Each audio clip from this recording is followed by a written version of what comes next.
痛い？言葉なんか嘘だけど、痛みだけは信じれるもの。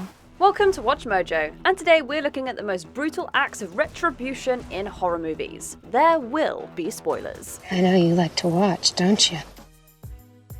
Trimagasi's final cut, the platform. The prison in The Platform is hell in a tower. Prisoners are fed via a platform with food that's lowered throughout the facility. De modo que la pregunta es, ¿qué vamos a comer? ¿Qué vamos a comer? Obvio, lo que le sobra a los de arriba. ¿Y quiénes son los de arriba? Los del nivel 47. Obvio.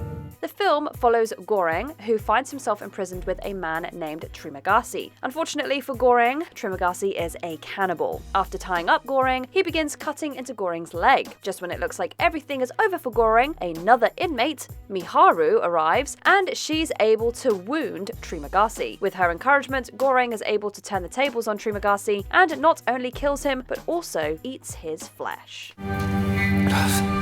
Jen's quest, revenge. What starts off as a romantic getaway in the desert for Jen quickly becomes a nightmare. Jennifer? Just a friend. She came for 2 days before... Anyway, Stan, Dimitri, my associates. Hi. Not only does her boyfriend Richard turn out to be married, but she's assaulted by one of his friends. Things go from bad to worse when Richard finds out about what happened. Instead of offering her help, he and friends instead attack her and leave her for dead. Despite her dire circumstances, Jen comes back to hunt down the men who have wronged her, taking them out one by one.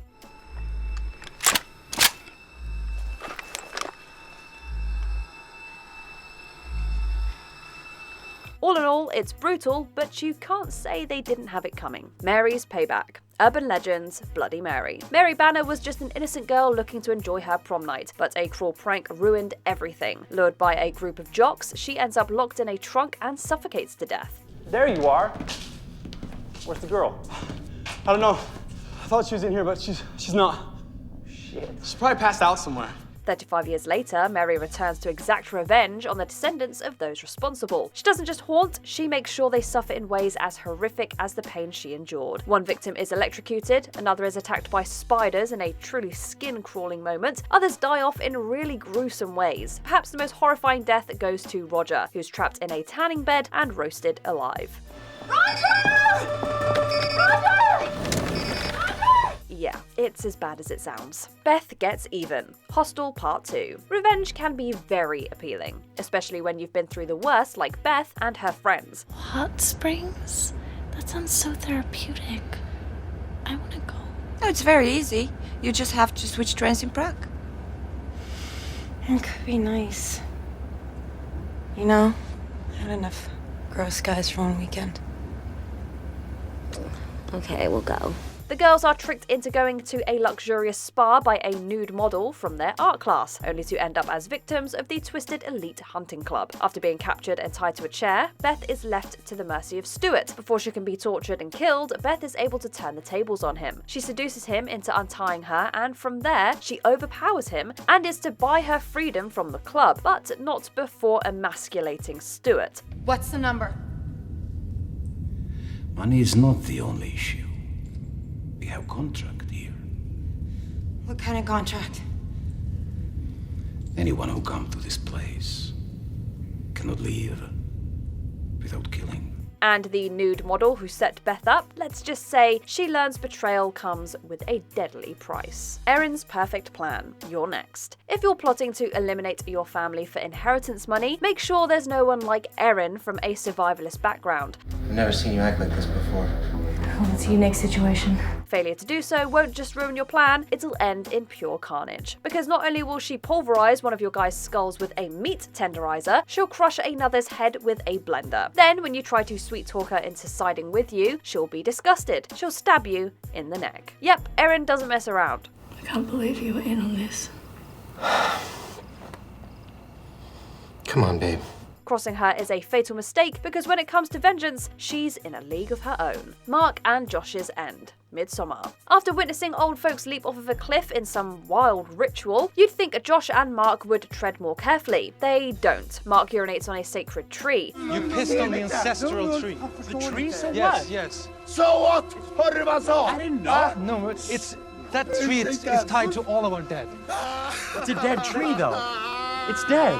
Yeah, I know, but it's important to us. Turns out this strange community doesn't take disrespect lightly, whether it's deliberate or not. Inga, a commune member, lures him away, and before you know it, he's turned into a creepy scarecrow. Josh does something even dumber. He sneaks into their temple to take photographs of some sacred text, which he was warned against doing. Close the door. We're not supposed to be in here. He gets caught and is bludgeoned to death by another commune member who wears Mark's face as a mask. It's a terrifying price to pay for disobedience. Surprise! The Invisible Man. We can't deny that we were on Cecilia's side when she turned Adrian's own twisted game on him. Trapped in a violent relationship with her manipulative boyfriend, she starts out broken. Hey, see. He's not out there. I promise. Even after she escapes, he doesn't leave her alone. He fakes his death, and with an invisibility suit, he torments her psychologically, frames her for the murder of her sister, and ultimately destroys her credibility. To put an end to things once and for all, she pretends to reconcile with Adrian at his house. What he doesn't know is that she took one of his invisibility suits and uses it to make it look like he took his own life. Surprise. With that final brutal act, she's finally attained both freedom and vengeance. Red on a rampage. Mandy. In this surreal horror, Nicolas Cage plays Red, a veteran lumberjack living happily with his girlfriend Mandy. How was your day? It was pretty cool. I was reading that book about the galaxy. That big, thick one? Yeah, it's pretty awesome. Their happy life is shattered when Mandy catches the eye of a deranged cult leader, Jeremiah Sand. This unhinged cult breaks into their home and burns Mandy right in front of Red. However, Red doesn't just grieve, he unleashes hell. He takes down the demonic biker gang one after another. Each kill gets more intense and more visceral. The worst is reserved for Jeremiah. Red corners him in an underground lair, and as he begs for his life, Red crushes his head with his bare hands. I don't kneel before you! You kneel before me! I carry God's gift in my heart, not you! So you kneel before me! Don't mess with a lumberjack. Brendan's comeuppance. Fresh. Sometimes it's not just about getting even, it's about making the punishment fit the crime in the most twisted way. Steve, who is really Brendan, seems charming at first until he drugs Noah and chains her to the floor. What's going on, Steve? I'm gonna tell you, but you're gonna freak out. He reveals that he's a cannibal and also sells human body parts to high-paying clients. Noah doesn't wait to be rescued. After her escape attempt fails, she flirts with him, and while pretending to want to perform an intimate act on him, she's able to bite down on his nether region. I'm gonna cut your heart out! While he's hurt, she uses the opportunity to free the other women held prisoner, and together they descend on Brendan, with Noah delivering the killing blow. Revenge on Dracula. Renfield. What happens when a loyal servant decides to stop serving his dark master? Hello, my name is Robert Montague Renfield, and just like all these decent folks, I'm in a destructive relationship. In Renfield, it's the beginning of Count Dracula's downfall. Renfield has spent decades or even centuries doing Dracula's dirty work by feeding him innocent victims and cleaning up his mess. Somewhere along the way, Renfield decides he's done being a puppet. Teaming up with Rebecca, a cop who's tired of being pushed around, they take the fight to Dracula. After an all-out blood-soaked brawl, they don't just kill Dracula, they try everything. I'm not even 100% sure this will kill him. But I do know it will take him a long, long time to come back from. They trap him, crush him to pieces, encase those pieces in concrete, and scatter his remains. Dracula has seen many things, but never a revenge so intense. Bloody prom. Carrie. Hopefully the students at this prom night dance like there was no tomorrow, because for most of them, there wouldn't be one. Following a very cruel prank involving pig's blood, Carrie's psychic rage ensures she isn't the only one covered in red.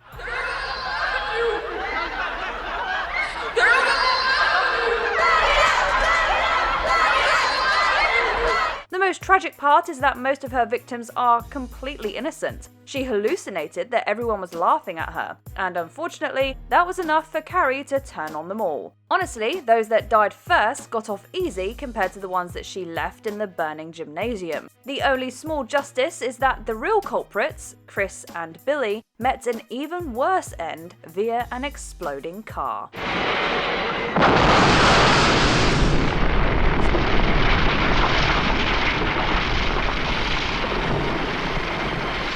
Galloping On, Thriller, a cruel picture. The kidnapped Madeline endured unspeakable trauma from pimp Tony and the clients who paid to assault her. So it's certainly vindicating to see her take out her assailants, one by one, in gruesome fashion.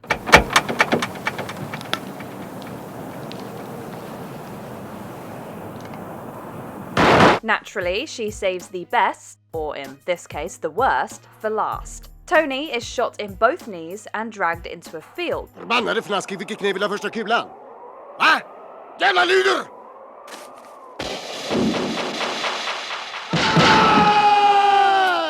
His final fate involves a hole, a rope, and a very speedy horse. Suffice to say, this exploitation film definitely lived up to its title of a cruel picture.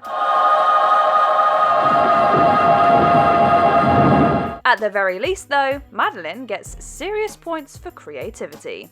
Haunted, Shutter. ว่ามึงต้องรีบไปทำบุญแล้ววะรูปพวกเนี้ยแสดงว่าแม่งมีวิญญาณตามรังควานมึงอยู่ Talk about being haunted by the past. This film tells the story of a young photographer who watched his friends commit a heinous crime against his former girlfriend. Because of this, she ended up taking her own life. And from beyond the grave, she seeks revenge. As a ghost, she coerces her attackers into taking their own lives too. The guilty lover thinks he's being saved for last, but instead, she leaves him alive. หลวงพ่อที่วัดบอกว่าจะให้เผาเนตรวันนี้เลย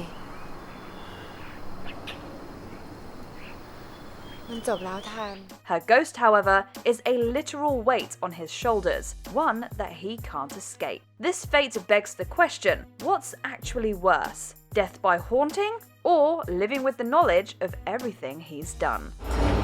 วิญญาณเขาแค่อยากอยู่ใกล้คนที่เขารัก Ghost of a Chance. Return to house on Haunted Hill. I saw a man.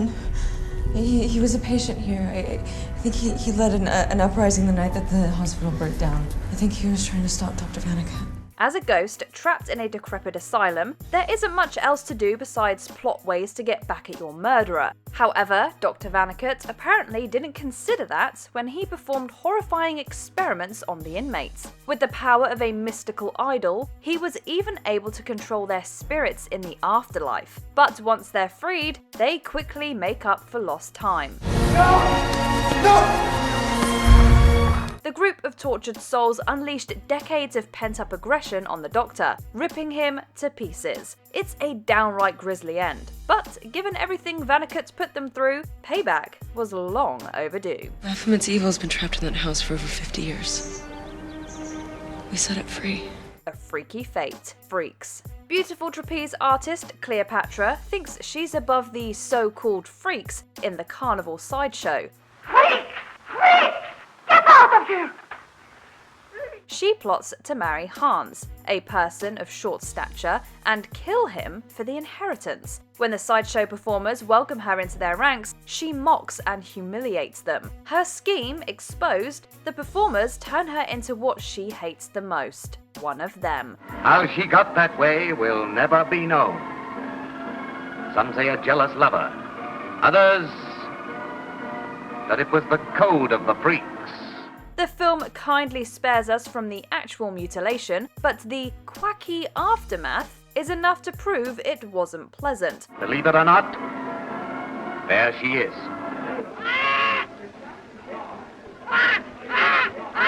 Sure, she's technically still living, but in Cleopatra's eyes, we'd bet this is a fate much worse than death. Blended, unfriended. It's just a game. We're just all gonna download it and play it, right? The recipe for this ghastly murder is as follows: a Skype call, a guy with a big mouth, and a very angry spirit. However, the most important step is to blend it all together. Unfortunately for Ken, he had to learn the last step the hard way. Of his friends, his only real crime was being in the wrong place at the wrong time. Well, and saying some mean things about the deceased Laura. Well, we haven't hit the farts yet, but thanks to the Ken famous salsa! Apparently, that was enough for him to become the main course in her post-mortem haunting. And if his friends' reactions are any indication, his dish is a total jaw-dropper. Pointed Payback, Audition. 息子に言われたんです。最近しょぼくれてるんで、再婚でもしたらって。それで、その気になりました。Shigeharu is a downtrodden widow looking for love. So he sets up an audition process, pretending that it's for a movie role. But he doesn't quite find what he's looking for in Asami. The fact that he was in a prior relationship enrages his new girlfriend. Asami drugs him and gets some slow, agonizing payback by the way of needles. あなたはもう動けない。体は死ぬけど、神経だけは起こしておいてあげます。 Her vengeance is by no means justified. There's nothing wrong with the fact that Shigeharu was married before, but in Asami's twisted mind at least, this does constitute revenge. Just thinking about this scene is enough to make even genre diehards shiver in their seats. 今までずっと一人で頑張ってきたけど、私には相談できる人がいなかった。 Number 3, Makeshift Guillotine, I Saw the Devil. This thriller is all about how far a man is willing to go to avenge the murder of his pregnant wife. As Kim Soo-young quickly proves, the answer is very, very far. He tracks down the killer, Jang Kyung-chul, and rigs him up to a guillotine that will drop when the door opens. And who's unwittingly doing the honors? None other than Kyung-chul's own family. The mode of death is quick, but right before he goes out, Kyung-chul is hit with the knowledge that his own child is dropping the blade. The most haunting part of this execution is knowing that the falling knife will be the last thing Kyung-chul's family sees of him.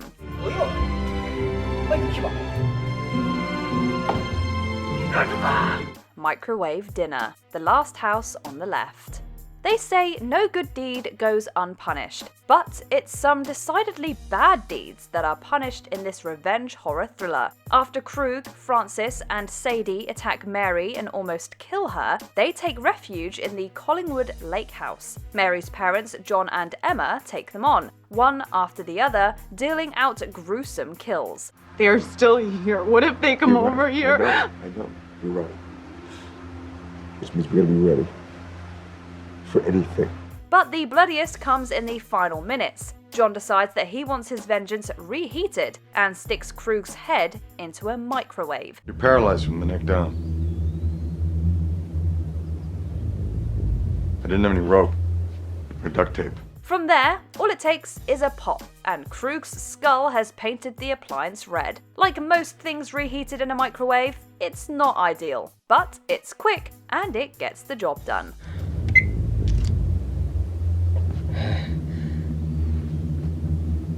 You're gonna be fine. Before we continue, be sure to subscribe to our channel and ring the bell to get notified about our latest videos. You have the option to be notified for occasional videos or all of them.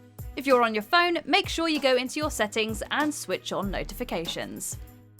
Hooked. I Spit on Your Grave. After Jennifer is assaulted and almost killed, she's left with a lot of trauma. She channels it into stalking down and killing her 5 attackers. Please!